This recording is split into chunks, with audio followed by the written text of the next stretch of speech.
ఏడాది పాలన పూర్తయిన సందర్భంగా కూటమి ప్రభుత్వం వేడుకలు నిర్వహించనుంది. సుపరిపాలన స్వర్ణాంధ్రప్రదేశ్ పేరుతో నిర్వహించే వేడుకల్లో CM Chandrababu, deputy CM Pawan Kalyan, ఎంపీలు, ఎమ్మెల్యేలు పాల్గొననున్నారు. ఏడాది పాలనపై అమరావతిలో భారీ బహిరంగ సభ నిర్వహించనున్నారు. అన్ని శాఖల అధికారులు, ఉద్యోగులు వేడుకల్లో భాగస్వాములు కావాలని ప్రభుత్వం ఆదేశించింది. రైట్, దీనిపై అప్డేట్స్ తెలుసుకుందాం. మా ప్రతినిధి కాంతి ఫోన్ లైన్ లో ఉన్నారు. కాంతి, ఏపీ ప్రభుత్వం 1 year కంప్లీట్ చేసుకుంది కదా, సో దానిపైన అప్డేట్స్ ఏంటి, ఏర్పాట్లు ఎలా జరుగుతున్నాయి? శివాని, గత ఏడాది జూన్ 12న సీఎంగా చంద్రబాబు నాయుడు ప్రమాణ స్వీకారం చేశారు. ఈ నేపథ్యంలో వేడుకలు నిర్వహించాలని కూటమి ప్రభుత్వం నిర్ణయం తీసుకుంది.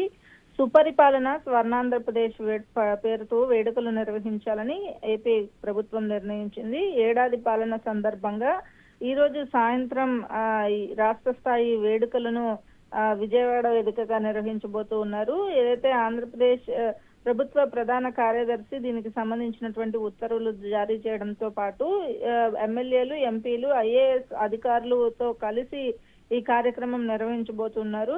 ఏదైతే 2024 అసెంబ్లీ ఎన్నికలలో తెలుగుదేశం పార్టీ, జనసేన, బీజేపీతో కూడినటువంటి ఎన్డీఏ కూటమి ఘన విజయం సాధించి రాష్ట్రంలో అధికారంలోకి వచ్చింది. ఈ నేపథ్యంలో ఏడాది పాలన పూర్తి చేసుకున్నటువంటి ప్రభుత్వం అమరావతిని రాజధానిగా కొనసాగిస్తూ అమరావతి అభివృద్ధి పనులకు సంబంధించినటువంటి ప్రాధాన్యత ఇస్తోంది. అలాగే A for Amaravati, P for Polavaram అంటూ సీఎం చంద్రబాబు నాయుడు తన ప్రాధాన్యతలను ప్రమాణ స్వీకారం రోజే క్లారిటీ ఇవ్వడం జరిగింది. అలాగే ఎన్నికల హామీ ఇచ్చినటువంటి మెగా డిఎస్సి పైన తొలి సంతకం చేసినటువంటి సీఎం చంద్రబాబు నాయుడు సూపర్ 6 హామీలలో అన్ని హామీలను ఒక్కొక్కటిగా అమలు చేస్తూ వస్తున్నారు. అయితే దీనికి సంబంధించి తల్లికి వందనంతో పాటుగా అన్నదాత సుఖీభవ పథకాలను కూడా ఈ నెలలోనే ప్రారంభించాలని నిర్ణయించారు.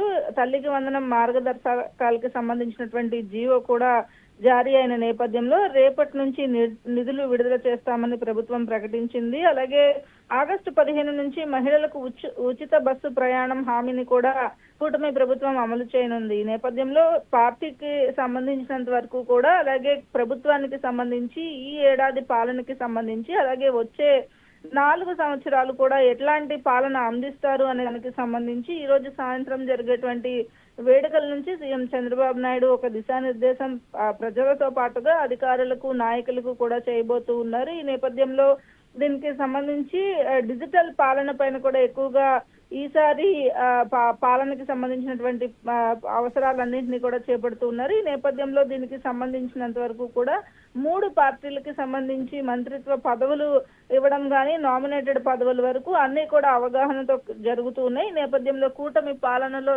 ఏడాది విజయాలను, అలాగే అమలు, ఏవైతే సంక్షేమ పథకాల అమలు, అభివృద్ధి, కొత్త ప్రాజెక్టులు ఆంధ్రప్రదేశ్ కి తీసుకురావడం దానికి సంబంధించినటువంటి విషయాలన్నిటిపైన కూడా ఈ రోజు ఏడాది పాలన సందర్భంగా ఈ రోజు జరుగుతున్నటువంటి వేడుకలతో పాటుగా రాష్ట్ర వ్యాప్తంగా కూడా వేడుకలు నిర్వహించాలని ప్రభుత్వం ఆదేశాలు జారీ చేయడంతో ఈ రోజు సాయంత్రం సీఎం చంద్రబాబు నాయుడుతో పాటుగా డిప్యూటీ సీఎం పవన్ కళ్యాణ్ కూడా రాష్ట్రానికి సంబంధించి ఏడాది పాలన పైన ఒక ప్రసంగం ఇచ్చే అవకాశం కనిపిస్తోంది. Shivani, right, thanks for update Kanthi.